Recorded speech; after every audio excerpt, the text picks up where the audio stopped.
Hello बच्चों, कैसे हैं आप लोग। उम्मीद करती हूँ सब बहुत अच्छे होंगे और अपनी पढ़ाई कर रहे होंगे।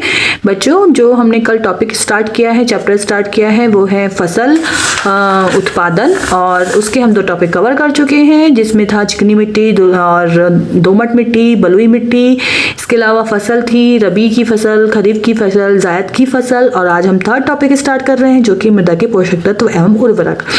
अब पोषक तत्व क्या होते हैं? पोषक तत्व होते हैं खनिज लवण। ठीक है, किसी भी पौधे की वृद्धि के विकास के लिए मिट्टी से जल और खनिज लवण प्राप्त करते हैं पौधे। ठीक है, तो जो खनिज लवण होते हैं वे पर्याप्त मात्रा में मिट्टी में नहीं होते हैं, तो फसलों की पैदावार और गुणवत्ता प्रभावित होती है। अगर वो पोषक तत्व अच्छे से नहीं है तो उससे जो फसल की गुणवत्ता है वो प्रभावित हो जाएगी।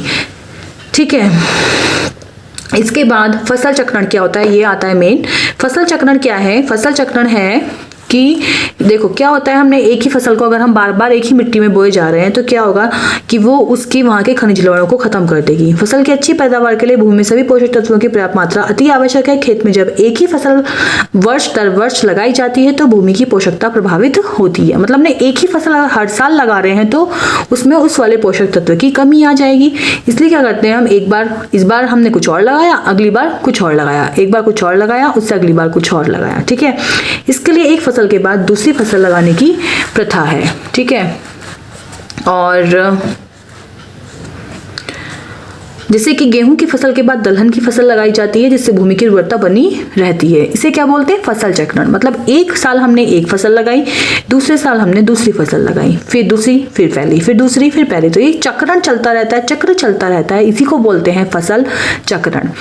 इसी प्रकार कपास और मूंगफली भी साथ साथ लगाए जाने की परंपरा है। ठीक है, इसके बाद आता है बच्चों आपका जो अगला टॉपिक है वो नाइट्रोजन चक्र, नाइट्रोजन साइकिल। ये मैं आपको एक अलग टॉपिक में कवर करूंगी क्योंकि इसका एक क्वेश्चन भी है और बहुत अच्छा टॉपिक है, तो इसको मैं अलग वीडियो सेपरेट वीडियो बनाऊंगी इसकी।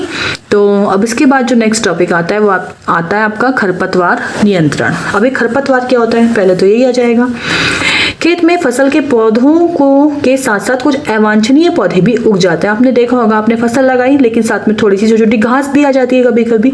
तो जो वो घास आ गई है जिसको हमें नहीं चाहिए होता है, उसे बोलते हैं खरपतवार। ये घास क्या करती है, जो मिट्टी की जो उपजाऊ चीज है, पोषक तत्व है, उनको ले लेती है।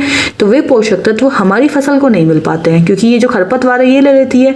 तो इससे जो हमारी फसल की उत्पादकता है वो कम हो जाती है।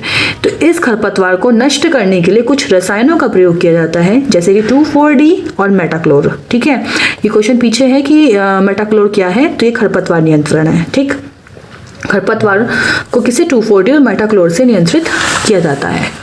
फिर आ जाता है अगला टॉपिक आपका कटाई एवं मढ़ाई।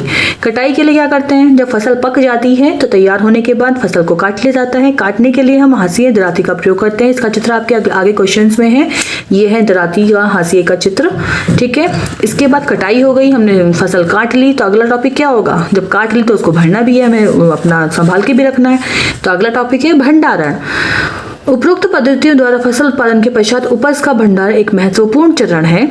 चूहे, कीड़े और अन्य जीवों से उपज को बहुत नुकसान होता है। इसके लिए बड़े पैमाने पर अन्न के भंडारण के लिए उन्नत भंडारों और धातु के बर्तनों तथा साइलों का उपयोग किया जाता है। साइल जो होते हैं वो भंडारण के लिए प्रयोग किए जाते हैं। ठीक है, और भंडारण के लिए हमें क्यों करना होता है भंडारण? वो इसलिए करना होता है क्योंकि अगर हम नहीं करेंगे तो उसे चूहे खा जाएंगे, उसमें कीड़े पड़ जाएंगे, उसमें सुरसली पड़ जाएंगी और वो हमारे अनाज को, दालों को खराब कर देंगे।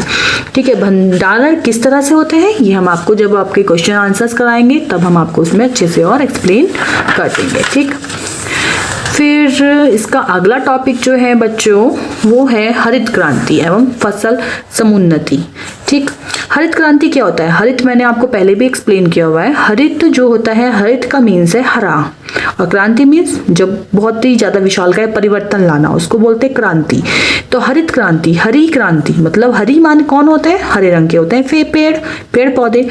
तो जो फसल होती है, कृषि होता है, उसमें सुधार करने के लिए बहुत ही बड़े लेवल पे क्रांति लाई गई थी, बहुत ही चेंज किए गए थे, परिवर्तन किए गए थे, उसको बोला जाता है हरित क्रांति। और इनकी शुरुआत की गई थी 1960 से। हरित क्रांति के तहत क्या किया गया, हरित क्रांति के तहत कृषि के क्षेत्र में आधुनिक कृषि यंत्रों दिख नहीं रहा है यहाँ पे, दिख गया है अभी, है ना। कृषि में सुधार लाने के उद्देश्य से हरित क्रांति के तहत कृषि के क्षेत्र में आधुनिक कृषि यंत्रों जैसे ट्रैक्टर, हल, सिंचाई के साधन और ट्यूबवेल, उन्नत कोटि के बीज, कीटनाशक दवाइयाँ, रासायनिक उर्वरक के प्रयोग से फसल उत्पादन में पर्याप्त वृद्धि हुई है। मतलब हमने क्या क्या प्रयोग किया, हमने प्रयोग किया कृषि के यंत्र, पहले हम चलाते थे हल, अब चलाते हैं ट्रैक्टर। सिंचाई के साधन पहले करते थे हम नहरों से और अब करते हैं हम ट्यूबवेल से। उन्नत कोटि के बीज प्रयोग किए जा रहे हैं, कीटनाशक दवाइयाँ लगाई जा रही हैं, जिससे कि जो हमारी फसल है वो बहुत ही ज़्यादा अच्छी होने लगी है। इसको बोलते हैं हरित क्रांति।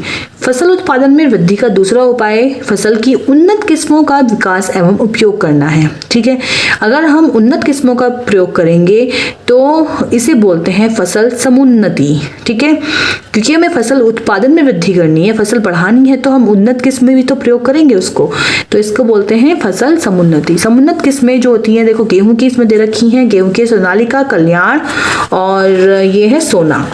धान की है जया, पद्मा, पूसा 215 और मक्का की है गंगा एवं रंजीत। ठीक है, ये आपका फसल है, इनके नाम है, क्वेश्चन है इनके ऊपर, आप ध्यान से पढ़ लीजिएगा इनको। और जो अब हम नेक्स्ट वीडियो में हम टॉपिक कवर करेंगे वो करेंगे जंतुओं से प्राप्त खाद्य पदार्थ, उसमें दुग्ध उत्पादन, कुक्कुट पालन, मत्स्य पालन, ये सब आएगा। ठीक है, so keep watching the videos, thank you, bye.